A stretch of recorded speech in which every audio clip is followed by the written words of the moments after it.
നല്ലൊരു ഫുഡ് കഴിക്കണം, നല്ലൊരു പടത്തിന് പോകണം. അങ്ങനെ പ്ലാൻ ചെയ്തുകൊണ്ട് ഞങ്ങൾ മൂന്നാളും കൂടി ഇറങ്ങുകയാണ്. ഞാനും നസീം അഫീഫും കൂടിയാണ് വന്നിട്ടുള്ളത്. തിരൂർ TNTയിലാണ് ഞങ്ങൾ ഫുഡ് കഴിക്കാൻ പ്ലാൻ ചെയ്തിട്ടുണ്ടായിരുന്നു. പക്ഷേ അതിൻ്റെ ഇടയിൽ പ്ലാൻ മാറിയിട്ടാണ്.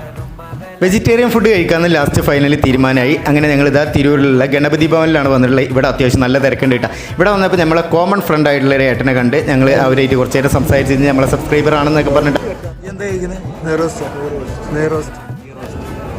അതന്നെയല്ലേ നെയ്റോസ്റ്റ്.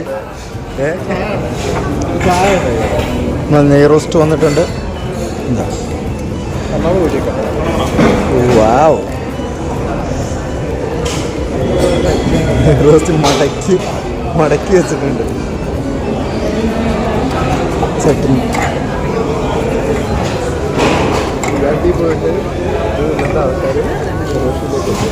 TNTയിലേക്ക് ഇറങ്ങിയ ആൾക്കാരുണ്ടത്. അതാണ് പുള്ളി പറയുന്നത്. TNT പോയിട്ട് ചിക്കൻ അടിക്കേണ്ട ആൾക്കാർ വെജാക്കി.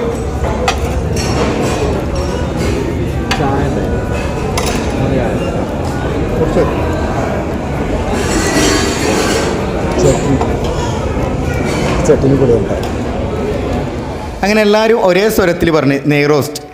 അങ്ങനെ നെയ്റോസ്റ്റ് വന്ന് കഴിക്കുന്ന രംഗമാണ് ഇപ്പോൾ ഞങ്ങൾ കണ്ടുകൊണ്ടിരിക്കുന്നത്. അതിൻ്റെ ഇടയിൽ ഞങ്ങൾ ഓരോരോ കത്തികളൊക്കെ അടിച്ചിട്ടുണ്ടായിന്. പിന്നെ നമ്മൾ ഓരോരോ ചായ ഓർഡർ ചെയ്തിട്ടുണ്ട്. തമിഴ്നാട് സ്റ്റൈലിലാണ് ഇവിടുത്തെ ചായയും ഇവിടുത്തെ ഫുഡുകളും കേട്ടോ. അടിപൊളിയാണ്, നല്ല രസമാണ് ഇവിടുത്തെ ഫുഡ് കഴിക്കാനും. അതേപോലെ തന്നെ ഇവിടുത്തെ ഒരു വൈബും ആംബിയൻസൊക്കെ അടിപൊളിയാണ്. അത് കഴിഞ്ഞ് വന്നതിന് ശേഷമാണ് ഞങ്ങൾ ചോദിക്കുന്നത് ക്യാഷ് കൊടുത്തിട്ടുണ്ടായിരുന്നു. തിരക്കിൻ്റെ ഇടയിൽ അത് ചോദിക്കാൻ മറന്ന് അത് കൊടുക്കുന്നത് ആരെ കൊടുത്തെന്നുള്ളത് ഓർമ്മയില്ലേന്. അപ്പോൾ പറഞ്ഞ് നസീം കൊടുത്തിട്ടുണ്ടെന്ന് പറഞ്ഞ്. അപ്പോൾ അത് സംസാരിച്ചുകൊണ്ടിരിക്കുന്നത്. അത് കഴിഞ്ഞ് നമ്മൾ നേരെ തിയേറ്ററിലേക്ക് പോകില്ലേ എന്ന് പറഞ്ഞ് ഇവിടെ നല്ല തിരക്കുണ്ടായിരുന്നു. അപ്പോൾ ഞങ്ങൾ നേരെ അത് തിയേറ്ററിലേക്ക് വെച്ച് കാച്ചിട്ടുണ്ട്. തിരൂർ ഗയാം തിയേറ്ററിലാണ് പടം കളിക്കുന്നത്. പാട്രിയറ്റ് എന്ന് പറഞ്ഞിട്ടുള്ള മമ്മൂട്ടി മോഹൻലാൽ എല്ലാവരും കൂടിയുള്ള പടമാണ് നമ്മൾ കാണാൻ പോകണം കേട്ടോ. അങ്ങനെ നമ്മളിതാ ഫൈനലി തിയേറ്ററിൻ്റെ മുന്നിലെത്തിയിട്ടുണ്ട്. നേരെ ഉള്ളിലേക്ക് കയറട്ടോ.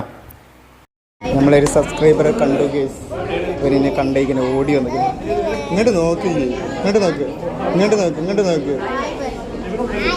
ആയി എന്താ ഇവരെല്ലാവരും ഉണ്ട്.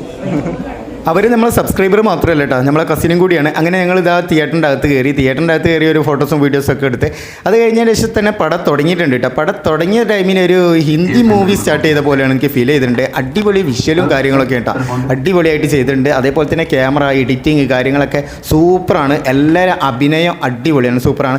പക്ഷേ ഈ ഒരു സ്റ്റോറി എനിക്ക് വല്ലാതെ അങ്ങോട്ട് വർക്കൗട്ട് ആയില്ല കേട്ടോ. എന്താണെന്ന് വെച്ചാൽ സാധാരണക്കാരനൊക്കെ പെട്ടെന്ന് ക്യാച്ച് ചെയ്യാൻ പറ്റാത്തൊരു സ്റ്റോറി ആയ പോലെ തോന്നുന്നുണ്ട്. അപ്പോൾ ഇന്നത്തെ വീഡിയോ ഇത്രയേ ഉള്ളൂ. അപ്പം വീഡിയോ ഇഷ്ടമായിട്ടുണ്ടെന്നുണ്ടെങ്കിൽ സപ്പോർട്ട് ചെയ്യാം. Okay, bye, C.